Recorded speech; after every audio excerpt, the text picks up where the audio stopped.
मान लो कि फोर्स जो है वो एक वेरिएबल फोर्स से हो रहा है, मतलब फोर्स जो है वो वेरिएबल है, ठीक है।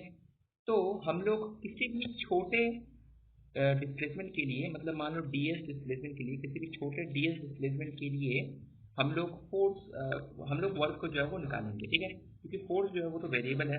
तो टोटल फोर्स इस ए पॉइंट से इस बी पॉइंट तक जाने में जो टोटल वर्क डन होगा उसको हमको इंटीग्रेट करना पड़ेगा, ठीक है। तो छोटे छोटे इंस्टेंसेस ऑफ डिस्प्लेसमेंट को अगर हम लोग इंटीग्रेट करेंगे तो हमें जो टोटल वर्क है वो मिल जाएगा।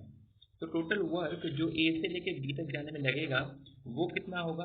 वो होगा ए से लेके बी तक, अगर हम लोग जो फोर्स है जो कि फंक्शन ऑफ डीएस दिया हुआ है उसको अगर हम लोग इंटीग्रेट करते हैं तो यहाँ पे क्या हो जाएगा, ए से लेके बी तक हम लोग बेसिकली फंक्शन को इंटीग्रेट कर रहे हैं एफ डी एस और थीटा। तो total work done from A to B ये हो जाएगा, ठीक है।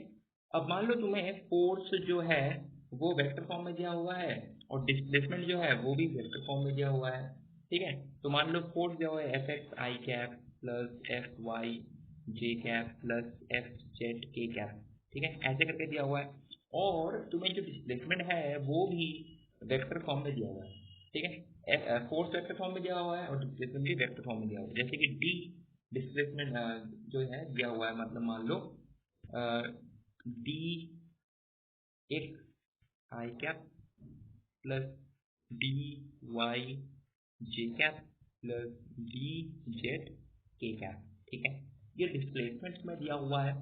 तो तुम्हारा जो वर्क हो जाएगा वो बेसिकली इंटीग्रेट ही करना पड़ेगा उसको, ठीक है। कहाँ से कहाँ तक? कहाँ से कहाँ तक? ए से लेके बी तक।